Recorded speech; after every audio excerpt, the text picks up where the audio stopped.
Hey YouTube, you're about to listen to my new episode of the Juha Juppi podcast. To make it easier for you, I've already timestamped it so you know exactly when I answer each question. Please leave a comment timestamping what moment you found most helpful, because I want to know what kind of information truly resonates with you. Thanks a ton, enjoy the episode. So, question number 2. Been working on my splits. Any advice? So this posted 6 days ago has 569 upvotes and 20 comments. And it was really just a picture of somebody, what their splits looked like in June of this year versus what their splits looked like in December of this year, and what's my advice for people that want to improve their ability to do the splits. Once again, in fitness, unfortunately, a lot of these answers start with "it depends." But what I will say before anything is this really excellent quote from the creator of the functional range systems, Dr. Andrea Spina. And his quote, I believe, was, "The problem with prescribing general mobility drills is that they will accentuate articular dysfunction if independent articular motions are not present." So there you go. That's the quote. I can say it one more time. The problem with prescribing general mobility drills is that they will accentuate articular dysfunction if independent articular motions are not present.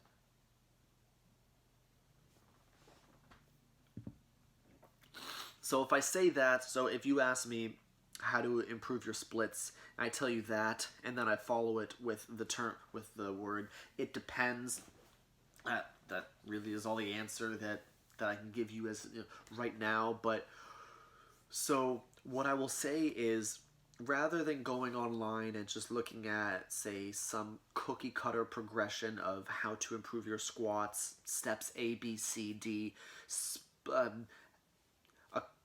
accomplish a squat in 30 days by doing this, what you should strive to do is strive to achieve independent articular motion. And what does that mean? For example, if you're doing your hips, that means that work towards, for example, with your hips. So a joint is just the space between two bones, and if we look at our hip, we have the head of our femur goes into the acetabulum of the hip. So the more space that the head of the femur has to work inside of the acetabulum, whether we're talking about flexing or extending or internal rotation, external rotation, or some combination of it, flexing and then rotating, extending and then rotating, abducting, adducting, the more space that you have available to move in your hip, the more beneficial any drill will be.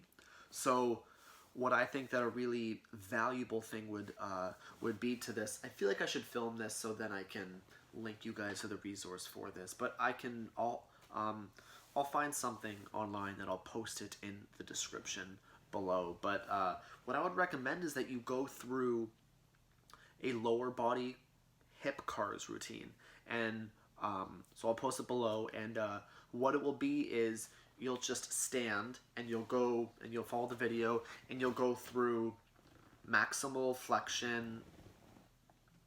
You'll go through the ranges of motion, into internal rotation. You'll go and you'll follow the video, and the person instructing through the video will be doing it to the best of their current abilities, and you will see what it looks like for yourself when you are doing that to the best of your abilities. And if there's a sticky point, if there's one area that feels particularly tough, then that can be the area in which you can work on. If you're feeling pain when in doubt, go see a doctor. This is not medical advice. But once again, I even talked about this yesterday. So, for example, like opening angle, closing joint, opening angle joint pain versus closing angle joint pain.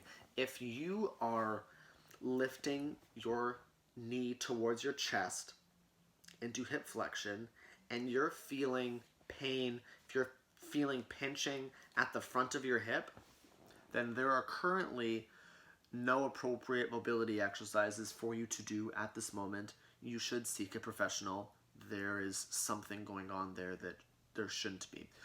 However, if you are going through that hip flexion and you are feeling some pain on the by that lower hamstring glute area at the opening angle, and what I mean by that is if your knee is coming towards your hip, your thigh that is approaching your chest, that angle is closing. So if you're feeling pain, that's a closing angle joint pain. And subsequently, if your thigh is coming towards your chest, and we look at the perspective of our hamstrings and our glute, that angle is opening. So if we see closing angle joint pain, see a professional as soon as you can. I feel like I should say immediately, but I acknowledge that you may be on the bus right now, you may be somewhere else, so you're not going to just like, oh my god, I gotta go do this right now. So anyways, as soon as you can, go see a professional about that. But if you're experiencing pain in the opening angle, then what I would recommend that you do, when in doubt, obviously you should also see a professional because you may be dealing with some complications. Maybe you recently sustained an injury, maybe you're dealing with some rehabilitation that I don't know about. But if you are feeling that there, what you could do is, let's say that you feel pain in the opening angle joint when you flex your hip 85 degrees. Well, simply back off 15, 20, 25 degrees and see if you still feel that pain. If the answer is no, then go through the full range of motion that you have available to you pain-free. Go through the full range of motion that you have available for you pain-free and continue to do that range of motion. Continue to move yourself in that pain-free range of motion and identify for yourself what part of your hip do you not currently have articular independence. And if that example is, let's say that you are able to internally rotate your hip 45 degrees passively, but you can only actively internally rotate your hip 15 degrees, well then that's a pretty large discrepancy. You should continue doing hip cars to the greatest full range of motion pain-free that you have while you work on your current limiting factor. Then if that were internal rotation for yourself, then you could do things like Pale's Rails, and yesterday I talked about Pale's Rails there, but what that stands for is Progressively Angular Isometric Loading Protocol and Regressive Angular Isometric Loading Protocol, which just means we're going to take your hip and make it stronger during one end range, when one side of the tissue is really long, and then we're going to strengthen the tissue when one side of the joint is really short. And what you could do is, I will also leave a note. Actually, I'll write this down so I don't forget. Leave video and then leave 90-90. Yeah, so then what I could recommend that you would try is going through a 90-90 Pale's Rails internal rotation.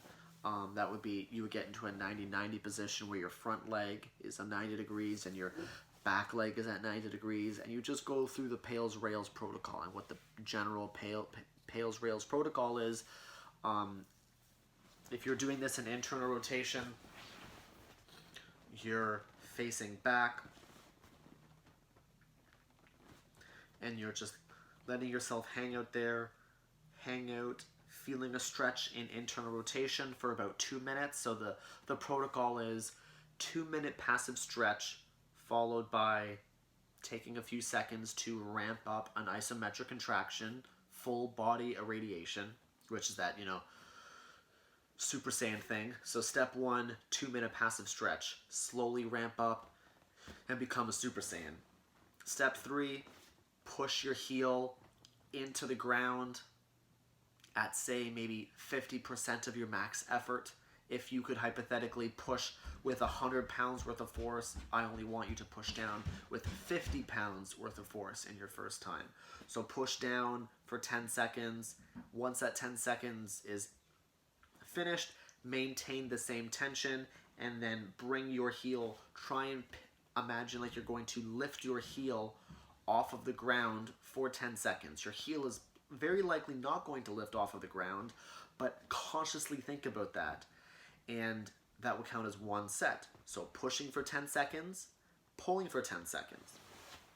So once again, to recap, we'll have a 2-minute passive stretch, maybe 5 seconds ramp up to become a Super Saiyan, 10-second push, 10-second pull, and do the push-pull 3 times in total. So push, pull, push, pull, push, pull. And then once you're done, hang out once again in that position, kind of relax in that position for about 30 seconds to a minute. And then once you're done, I'll urge slowly come out of it. Slowly come out of it, because anytime you're trying to do mobility exercises where it targets the capsule, it'll be really sensitive, and it's really important that you come out of it slowly. So just to recap, been working on my splits. Any advice?